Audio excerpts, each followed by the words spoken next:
സംസ്ഥാന ബജറ്റ് മറ്റന്നാൾ.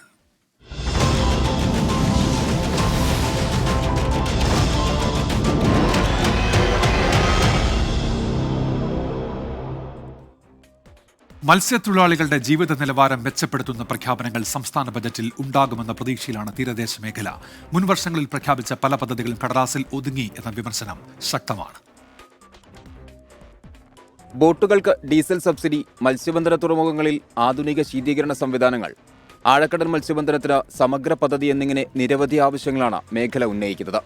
ആഴക്കടൽ മത്സ്യബന്ധന മേഖലയെക്കുറിച്ചുള്ള പഠനത്തിനായി കോടികൾ ചിലവഴിച്ചിട്ടും ഫലപ്രദമായി വിനിയോഗിക്കപ്പെട്ടില്ലെന്ന ആക്ഷേപവുമുണ്ട്.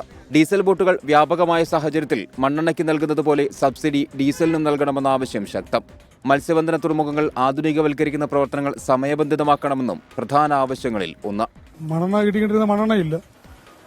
നമുക്ക് വലിയ താല്പര്യം കാണിക്കുന്നു. സർക്കാരിന്റെ ഇവിടെ ഇപ്പോൾ ജനങ്ങൾക്ക് നല്ലൊരു ആത്മാർത്ഥം ഉണ്ടായിരുന്നു. ഇപ്പോൾ അങ്ങനെയുള്ള ആത്മാർത്ഥം എല്ലാം പോയി. വലിയ പ്രതീക്ഷ ഞങ്ങൾ വെക്കുന്നില്ല. കഴിഞ്ഞ ബജറ്റ് വലിയ ഇതൊന്നും ആയില്ല. പിന്നെ ഇപ്പൊ പറഞ്ഞ ഇപ്പൊ കേന്ദ്ര ബജറ്റ് കഴിഞ്ഞല്ല, കളിപ്പാട്ടത്തിനും അതിന്റെയൊക്കെയാണെന്നല്ല അവർ പറഞ്ഞത്. ട്രോളിംഗ് നിരോധന കാലത്ത് സൗജന്യ റേഷന് പുറമെ തൊഴിലാളികൾക്ക് ധനസഹായം നൽകാൻ ബജറ്റിൽ തുക വകയിരുത്തണം.